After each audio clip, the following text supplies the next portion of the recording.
If you're anything like me, you don't want to waste hours building a custom authentication system for an MVP you're not even sure people will use. So in this video, I'm going to show you the fastest way to set up authentication with next.auth so you can skip the busy work and actually focus on building the unique features of your app that people will actually care about, like this motivate me button that I'm oddly proud of. Real quick, if you don't know me, my name is Laz. I manage data infrastructure at one of the big four firms by day, and at night, I'm out here building apps in public. But enough of that, let's get started. Now, unlike a lot of the other tutorials out there, I'm not going to waste your time with a 20-minute video, and instead I'm going to assume you already have your Next.js 15 project set up. If not, don't worry, I've linked a great starter tutorial below to get you up to speed. Now, your app will of course look completely different from mine, but the layout, code, and architecture for authentication will pretty much be the exact same, so don't get stressed out when you see all of these lines of code that you don't recognize or plan on reading anytime soon, because by the end of this video, you'll know how to add auth to any Next.js project no matter what it looks like. The first step is to get the next-auth package installed. If your dev server is running, go ahead and stop it by hitting Ctrl+C in the terminal, then run npm install next-auth. Once that's done, head over to your package.json file to confirm it's there. You'll see next-auth listed under dependencies. Now, quick tip, outside of your app folder and environment file, package.json is one of the very few root files you'll regularly touch in Next.js. Everything else you can pretty much ignore. Next, we're going to set up your central auth.js configuration file. This is where all your authentication logic is going to be. So create a new file called auth.js at the root of your project. Here, you'll define your login providers, and later, if you connect a database, you'll plug in an adapter here to handle user sessions and storage. For example, I use MongoDB, and once that's connected, auth.js will automatically generate a user's collection for me. Now, don't worry about the database part right now. I'll cover that in a separate video. Inside your auth.js file, you can pretty much copy the base config I have here. It's mostly boilerplate from next.auth, and it's going to work the same for everyone. So don't feel guilty about copy pasting this one. What you do need to focus on is the providers array. This is where you decide how users can sign in, whether it's Google, GitHub, Discord, you name it. For MVPs, I highly recommend sticking with a built-in OAuth provider like Google. It's fast, stable, and integrated into next.auth. Now, I've linked a full list of built-in providers below so you can explore your options. One more thing, you'll notice I'm not hard coding the client ID or the client secret into the file, and that's on purpose because next.auth will automatically pick them up from your environment file as long as you use the correct naming conventions from the docs. So again, just follow the steps in that link for whichever provider you choose and you'll be good to go. Now, before moving on, there's one more essential environment variable that you do need to set up for security reasons. So in your environment file, you're going to add a secret key called auth_secret, and to generate that key, you can use the command npx auth secret in your terminal. It should automatically fill it in for you, but if it doesn't, just copy it and paste it into the environment file. Now, this secret is used to sign and encrypt your session tokens. So next up, and before we do dive into API routes, just a quick heads up. If you've never created an API route in Next.js, it might sound a little intimidating, but it's really just a secure way to make changes to a database. These are going to be seen as post, get, or patch requests to your own backend or somebody else's. So to get started, if you don't already have one, we're going to create a folder in the app directory called API. You'll see I already have multiple API routes for my existing projects,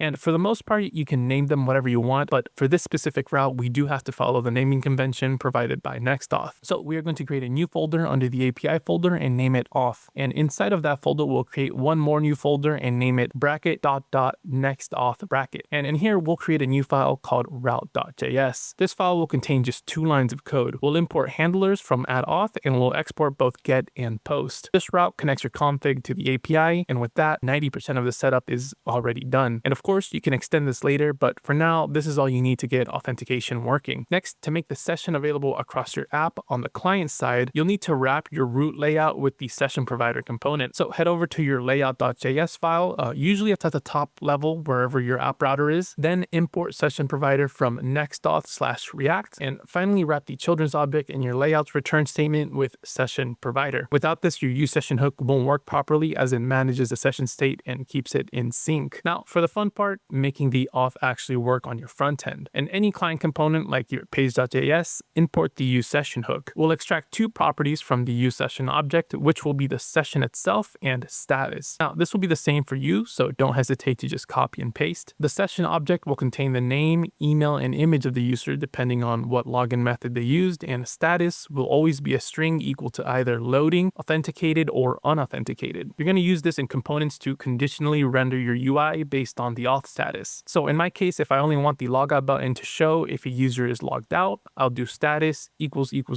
unauthenticated. Now that brings us to our last item that we need to set up. If you want to sign a user in and out, you're going to import the sign in and sign out functions. Now, if it's a client component, it's important that you import these from next-auth/react. If it's a server component, then you can import them directly from your auth.js file. Now, in my case, it's a client component. I'm also passing the status from where I declared it, which is going to be my main page.js file. And depending on the status, if they are already authenticated, I'll show a button to log out, and on click, you can call the sign out function that you imported. And if they aren't authenticated, then show a login button, and on click, call the sign in function. You can do this all in one line, so you can leave it in the JSX. And just like that, you're done. You can pass the session and status wherever you need it. In your route, so you can import the auth function from your auth.js file and call it to check if there's an authenticated user. You can follow the exact same syntax. It's going to be less than 20 lines of code, and 2 files is all you need to get authentication set up in Next.js. Thank you so much for watching, and I'll see you in the next one.